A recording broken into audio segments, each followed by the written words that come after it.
চলমান বিশ্বকাপে যখন ফাউল করেও কাট পাচ্ছেন না মেসি, ছোট ছোট প্রতিপক্ষকে উড়িয়ে দিয়ে ইতিহাসটা লিখছে আর্জেন্টিনরা, তখন এবার সরাসরি সংবাদ সম্মেলনে আর্জেন্টিনাকে কমিটির দল বলায় রাগে ক্ষোভে ফেটে পড়লেন লিওনেল স্কালোনি। তৎক্ষণাৎ কি বললেন সব সমালোচকদের উদ্দেশ্যে।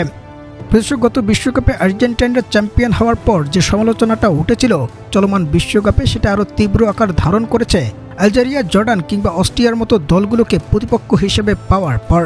তবে এখানেই শেষ নয়, বরং ওদের ফাইনালে পৌঁছে যাওয়ার সমীকরণটাও একেবারেই সহজ আর চিন্তামুক্ত। যেখানে কেপ ভার্দেকে হারালে শেষ 16তে মিশর কিংবা অস্ট্রেলিয়া, আর এরপর ওরা কোয়ার্টারে পেতে পারে সুইজারল্যান্ড কিংবা কলম্বিয়ার মতো দলগুলোকে। অথচ সে সময় ব্রাজিল কিংবা স্পেনের মতো দলগুলো মোকাবেলা করবে নরওয়ে, ইংল্যান্ড এবং পর্তুগালের মতো শক্তিমত্তাধারী দলগুলোর বিপক্ষে। ফলে প্রশ্নটা অনেক আগেই উঠেছিল, আসলেই কি ফিফার আলাদা কোনো সুবিধা ভোগ করে মেসি মার্টিনেজরা?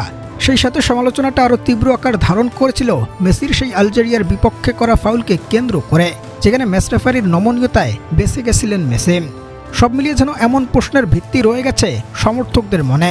ফলে এবার এক সংবাদ সম্মেলনে লিওনেল স্কালোনিকে বলা হয়েছে আর্জেন্টিনারা কমিটির দল, ওরা ফিফার বিশেষ সুবিধা পেয়ে এগোচ্ছে।